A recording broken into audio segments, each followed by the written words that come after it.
இந்த இந்த காலத்து பையனை நம்பி வாத்தியார படுக்க முடியும். கட்டோர் பாது பிடிச்சி காதல் விட்டுருவோம்.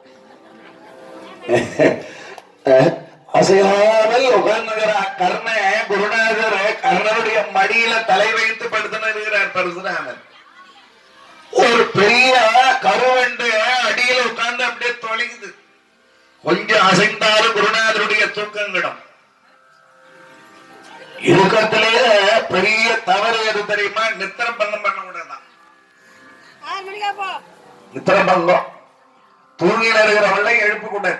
அதுதான் இன்னைக்கு கூட பார்த்தனா கணவனார் ஏதாவது வீட்டுல தூங்கிட்டாருன்னா யாராவது வந்து பார்க்கணும்னா கூட இப்பதாங்க கண்ணை இருந்திருக்கிறாரு, போய் நாளைக்கு வாங்க அப்புறம் வந்து பாருங்கன்னு வாங்க.